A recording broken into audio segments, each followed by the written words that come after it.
Hi, I'm Dave Apsley. I'm a forester and a natural resources specialist with Ohio State University Extension. Today I'm joining you from Chapman, Ohio in Jackson County, and I'm going to introduce you to American beech.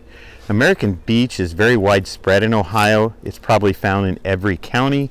It really prefers moist woodlands, so north or east facing slopes or low-lying areas, and it's very shade tolerant. We often refer to this as a climax species because it can actually survive in very low light conditions. It can survive in almost complete shade, and then it works its way up through the canopy until it becomes the dominant species.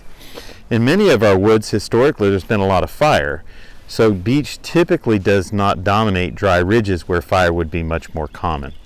So again, American beech likes the low-lying areas or the east or north-facing slopes. So how do we identify American beech? Well, one of the first things you're going to notice, we're in February and we've still got leaves hanging on this tree. And you'll notice around me in the distance, you'll see several trees holding on to leaves. Almost all of those are American beech. It's a very typical characteristic of American beech to hold on to those leaves throughout the winter. Some of its cousins, the oaks, also hold on to leaves very well throughout the winter months. And then American hornbeam will hold on to leaves, but this species seems to do it better than almost any species. So those leaves typically are about 3 to 5 inches long.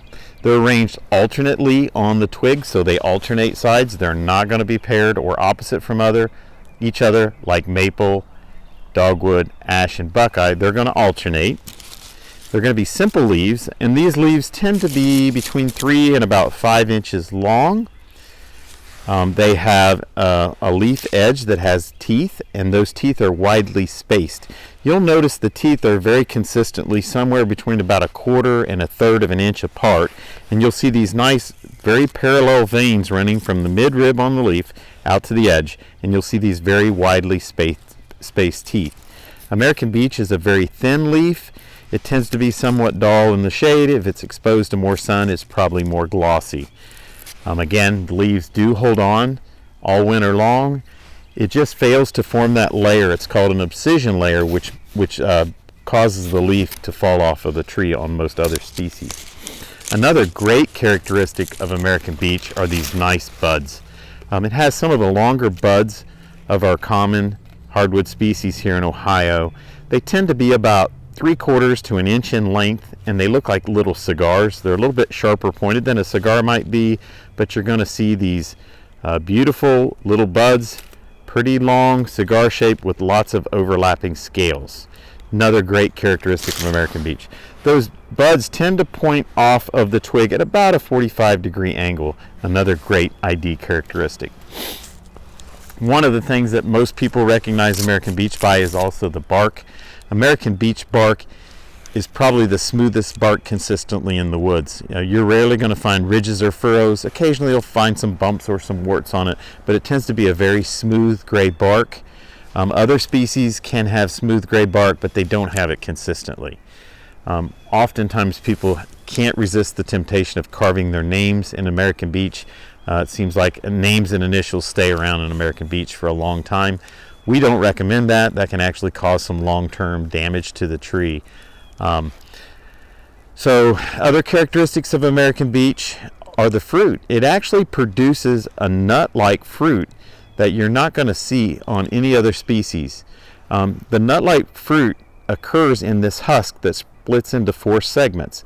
The husk looks kind of like a cocklebur. It's kind of spiky or spiny, and then when it opens up, you're going to find these 3-sided triangular nutlets. These nutlets are really good for wildlife. They're kind of like acorns. They're available into the winter months. So the birds that you hear in the background, like the blue jays and the woodpeckers and squirrels and probably eastern wild turkey, depend on the beech nuts.